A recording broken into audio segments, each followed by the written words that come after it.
Okay, the last thing we need to do to get this ready to give out to students is we have to turn it from this variablized problem into instantiated versions.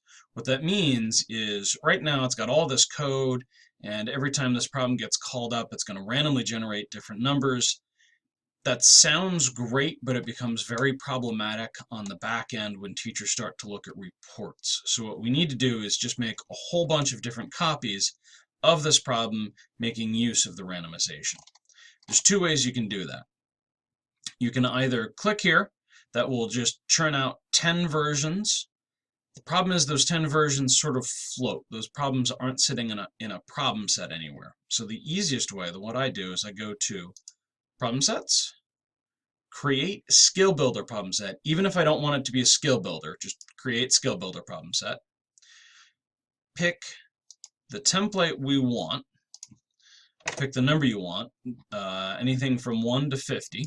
You can select multiple. I'm just going to leave it to 50 of just that one. Give the problem set a name. So let's just call this first skill builder. You probably want to name it with something a bit more useful. The students will see the name of the problem set. They will never see the name of the problems. All right, click and go and wait. Go get a cup of coffee.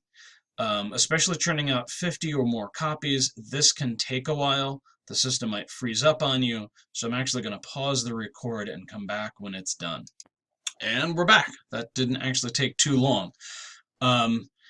The trick is trying to make these when the system isn't normally busy. And right now it's about 6 p.m., which means our users, we don't have quite as many who are on now as there were, say, at 2 p.m.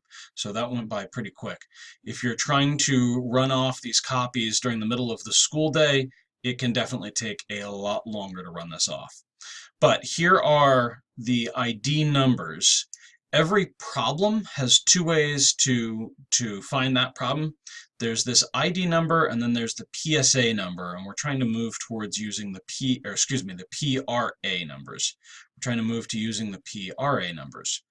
But I can copy and paste this, or I can go to my problem sets, and there's my first skill builder. And if I go in and look at the problems that are there, we'll go over these settings in a different video. But here are now the 50 different versions of this problem set. And if I go to test drive it, okay, this looks exactly like what we were looking at before. Here's my wonderful little stick figure drawing of a guy hucking a baseball up. If we come and look at a problem, and I don't know which one that was, and I edit this problem, no variables. And all of my numbers that I put in for the correct answers, there's the correct answer plus 100th, and minus 100th.